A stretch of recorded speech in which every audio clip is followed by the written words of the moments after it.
Eksploitasi laut sering terjadi, bukan hanya di Laut Indonesia saja, tapi laut internasional juga mengalami hal yang sama.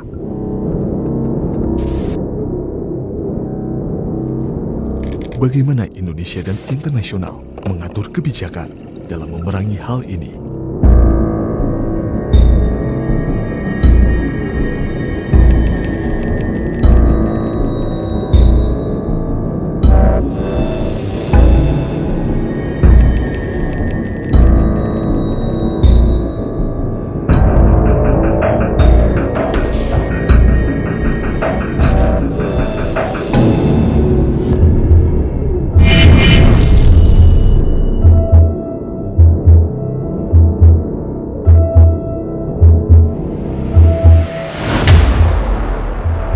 Sepertinya kita harus mempelajari sedikit sejarah tentang perairan Indonesia zaman dahulu, saat Indonesia masih dikenal dengan nama Hindia Belanda.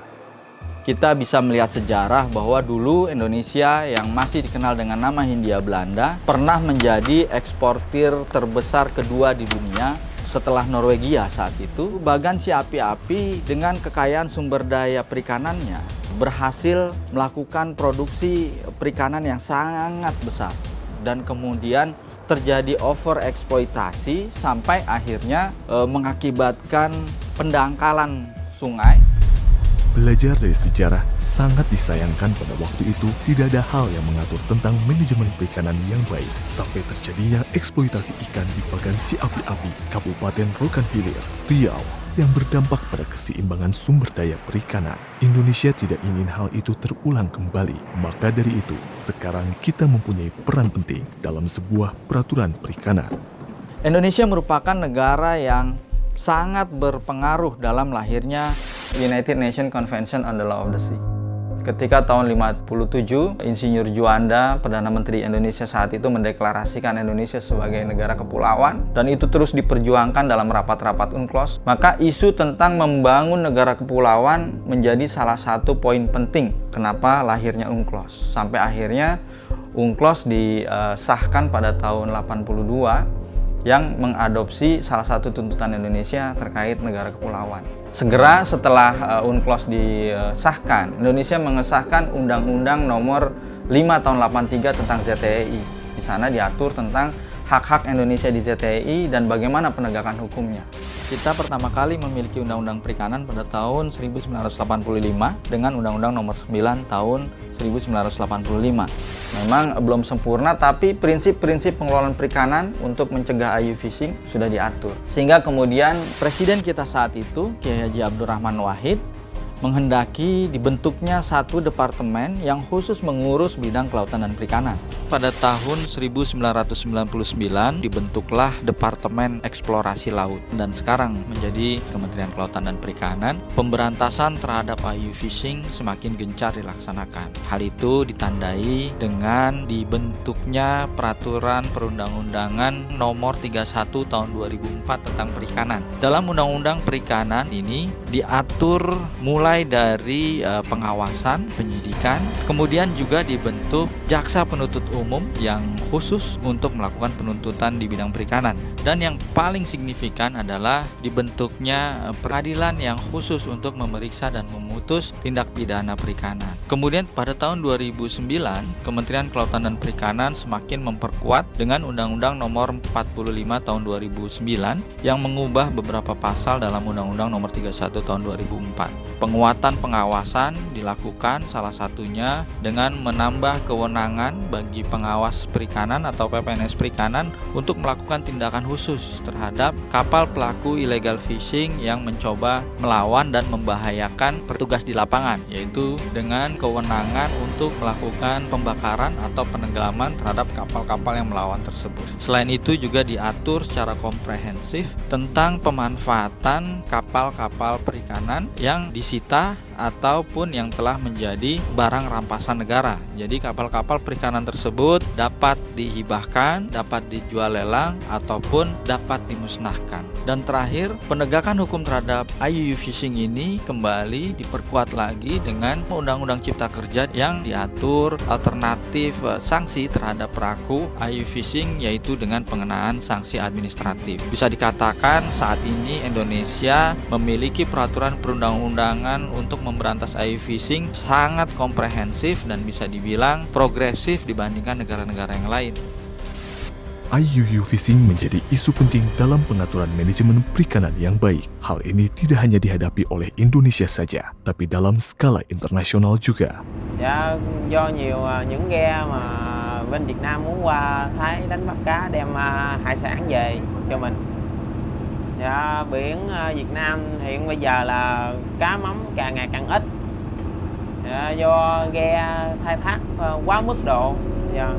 Kata IUU Fishing sendiri terdiri dari illegal, unreported, dan unregulated fishing. Illegal fishing, penangkapan ikan di yurisdiksi negara yang bertentangan dengan peraturan negara itu, atau penangkapan ikan di yurisdiksi RFMO yang bertentangan dengan ketentuan RFMO. Unreported, kegiatan penangkapan ikan yang tidak dilaporkan atau dilaporkan secara tidak benar. Unregulated, penangkapan ikan di lokasi atau terhadap spesies yang belum diatur ketentuan konservasinya, di mana hal tersebut bertentangan dengan tanggung jawab negara berdasarkan ketentuan internasional, atau penangkapan ikan di yurisdiksi RFMO oleh negara yang bukan anggota RFMO atau oleh kapal yang tidak berbendera.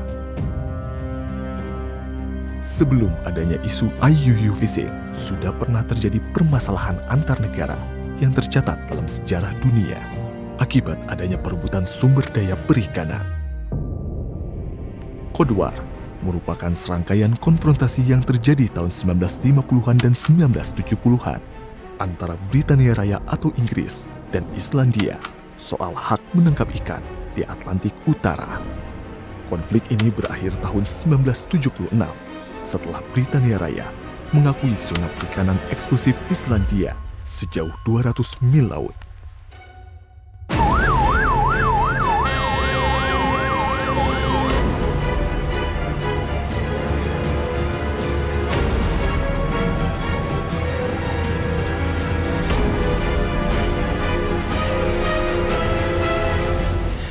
Dalam konteks peningkatan kelembagaan, tentunya kita sangat perlu kita tingkatkan. Sejauh ini, sesuai dengan potensi kerawanan yang ada, kita ketahui memiliki potensi cukup besar terjadinya IUU Fishing. Nah, tentunya kita melihat kelembagaan yang ada, kemudian tentunya dibarengi juga dengan peningkatan kapasitas dan kompetensi SDM. Kemudian juga dalam konteks sinergitas, ini tetap kita perlu tingkatkan karena gimana pun juga terkait masalah penegakan hukum di laut, bahwa penyidik perikanan di laut itu ada TNI Angkatan Laut, Polri, dan juga Pepenas Perikanan. Nah, jadi di situ kita harus berkolaborasi, kita saling meningkatkan, kita saling mendukung, karena gimana pun juga dihadapkan dengan perkuatan kapal pengawas PSDKP, sementara sudah dengan Grand Design kita memiliki sekitar 70. Nah, tentunya dihadapkan dengan keterbatasan yang ada, kemudian juga dalam konteks untuk pengawasan wilayah, ini perlu ada sinergitas untuk memperkuat.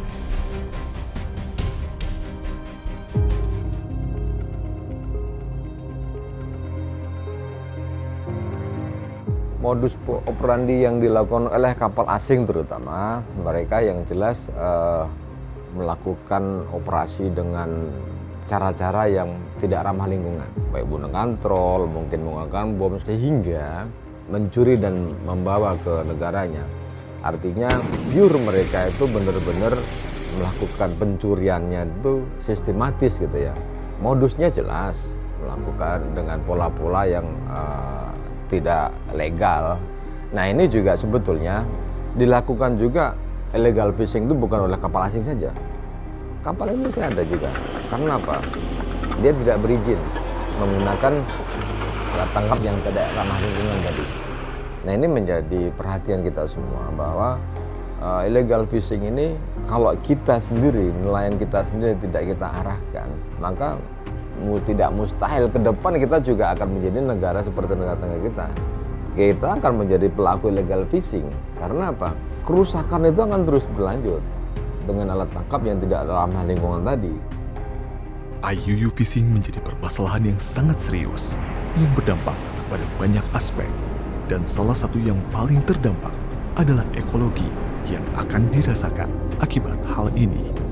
Tujuan tentang ekologi itu artinya bahwa sumber daya ikannya itu bisa lestari, bisa dimanfaatkan seterusnya gitu. Nah, namun jangan salah bisa berimpak pada sumber daya ikannya tadi yang kemudian turun gitu. Dan itu bisa dilihat dari data KKP sendiri juga tentang status sumber daya ikan di wilayah pengolahan perikanan yang beberapa lokasi dan juga komoditas perikanan masih kategorinya merah atau overfishing. Bahkan, menurut PBB, IUU fishing dikategorikan sebagai salah satu dari 7 kejahatan maritim di dunia.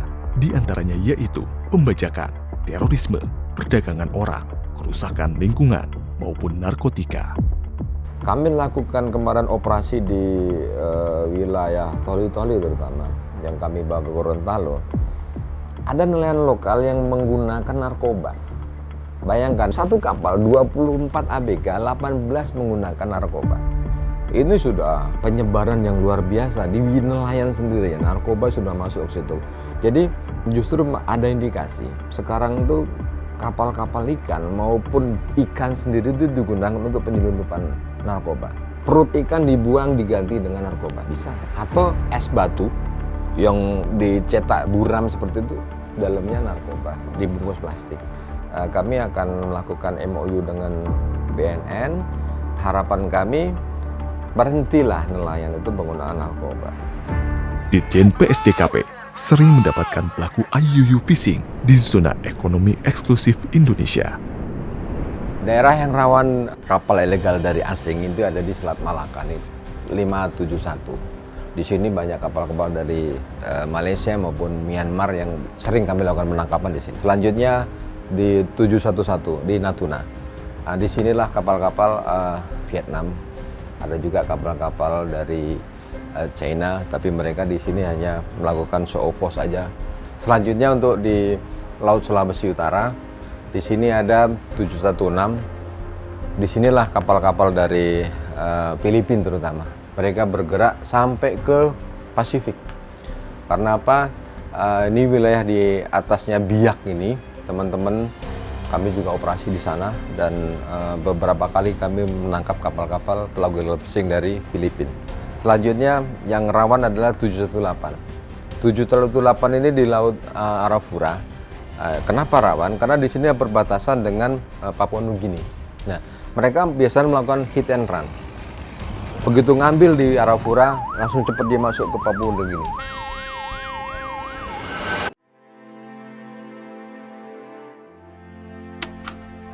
Selain memberikan kepastian hukum atas kewenangan pengaturan pemanfaatan dan konservasi kepada negara pantai, hukum internasional juga berupaya memastikan permasalahan IUU fishing ini ditangani dengan pola kewajiban bekerja sama antar negara, seperti ya, jadi United Nations Convention on Law of the Sea atau UNCLOS 1942 itu isinya adalah mengenai hak dan kewajiban negara dalam mengelola zona-zona maritimnya, jadi ya, termasuk mengenai pelindungan sumber daya yang ada di kelautan, baik di dalam wilayah jurisdiksi maupun di luar wilayah jurisdiksi negara pantai. Kemudian untuk compliance agreement, itu merupakan kesepakatan ya antar negara untuk memastikan kegiatan dalam penangkapan ikan di laut lepas itu tidak bertentangan dengan prinsip-prinsip dalam UNCLOS dan juga menjaga kelestarian dan keberlanjutan daripada perikanan yang ada di laut lepas. Kemudian United Nations on Fish Stock Agreement ya itu lebih khusus untuk memastikan hak dan kewajiban negara ya dalam pemanfaatan sumber daya perikanan, khususnya mengenai stok ikan yang bermigrasi jauh.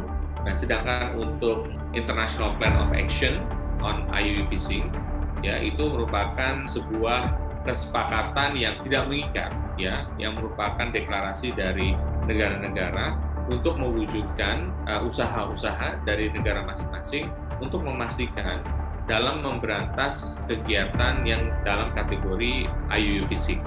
Sedangkan PSMA Agreement atau Port State Measures Agreement ini adalah kesepakatan dari negara untuk memastikan dan memaksimalkan peran daripada pelabuhan untuk memerangi IUU Fishing. Karena peran pelabuhan begitu signifikan untuk memastikan tidak ada pelaku illegal fishing atau lebih umumnya IUU Fishing dalam mendaratkan hasil tangkapannya maupun dalam memproses hasil perikanan lain.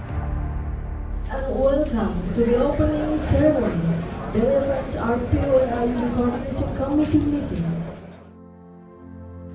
Nah, kalau internasional secara garis besar ya kita sebenarnya sudah banyak melakukan kerjasama, baik itu yang sifatnya bilateral maupun multilateral.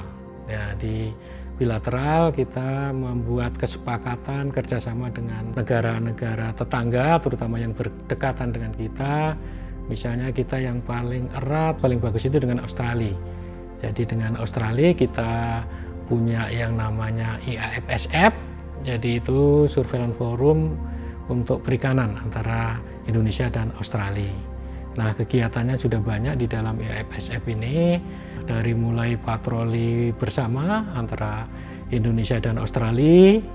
Jadi ini salah satu bentuk kerjasama bilateral. Sedangkan dari sisi multilateral tentu kita dengan negara-negara ASEAN, di bawah ASEAN kita juga selalu mengajak negara-negara di sekitaran kita untuk penangkapan ikan bertanggung jawab. Termasuk kita saat ini Indonesia menjadi sekretariat RPOA, sebuah organisasi non-binding yang kegiatannya bagaimana kita mengkampanyekan praktek-praktek penangkapan ikan bertanggung jawab, kemudian juga mengkampanyekan bagaimana memerangi IUU Fishing di kawasan. Jadi saat ini anggotanya 11 negara. Jadi di samping itu juga kita aktif di RFMO, jadi organisasi regional juga untuk pengelolaan perikanan.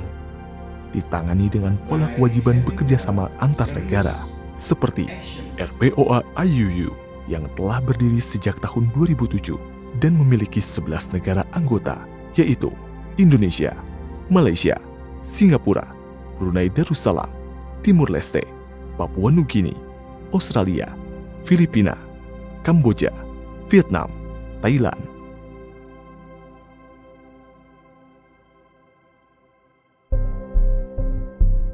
Dari tahun ke tahun, Ditjen PSDKP KKP melakukan kinerja pemberantasan kapal asing dan kapal Indonesia yang melakukan praktek IUU Fishing ini. Selain strategi pengawasan dan penguatan armada yang dilakukan KKP, sektor masyarakat juga memiliki peran penting dalam pengawasan sumber daya perikanan itu sendiri. Ya, kalau strategi pengawasan yang tentu yang kita terapkan dua tujuan utama. Pertama, bagaimana sumber daya alam kita, dalam hal ini perikanan, sustain. Yang kedua, kalau dia termanfaatkan, harus meningkatkan kesejahteraan masyarakat. Dua hal inilah maka kita membuat suatu pengelolaan yang diatur dalam berbagai aturan regulasi. Dan pengawas perikanan memastikan bahwasannya saudara-saudara kita nelayan dan pelaku usaha itu taat terhadap rule of game yang sudah kita buat dengan tujuan tadi. Itu penting. Nah, upaya ini apa yang harus kita lakukan? Tentu setidaknya ada 3 strategi pendekatan yang dilakukan oleh PSDKP. Pertama, kita coba pendekatannya dengan preemptif, dengan cara tadi edukasi, sosialisasi, kita akan terus berupayakan. Ya. Yang kedua, kita preventif, ya, armada-armada kita baik itu di pusat maupun di daerah kita dorong untuk melakukan operasi-operasi rutin. Yang ketiga, ya pendekatan kita represif. Kalau sudah kita kasih tahu, kita ajarkan yang benar, masih juga terjadi pelanggaran, tentu law enforcement harus kita tegakkan. Nah, Pokosmas ini kan kelompok masyarakat pengawas secara voluntary, kemudian melakukan pengawasan di lokasi wilayahnya dia. Nah, ini perlu didorong dan kemudian dikuatkan karena dengan luasnya wilayah kita, itu akan menjadi tantangan untuk pengawasan. yang menjadi perhatian itu ketika kita sendiri tidak bisa menyentuh ke masyarakat pelaku illegal fishing. Contohnya di tempat-tempat pelaku bom. Mereka ketika kita mendekat saja sudah melakukan antisipasi luar biasa. Tapi begitu kita bicara dengan tokoh agama, baik itu ustadz maupun pendeta, kita sampaikan melakukan illegal fishing itu perlakuan dosa, sehingga mereka sendiri lebih patuh pada para ulamanya ataupun pendetanya.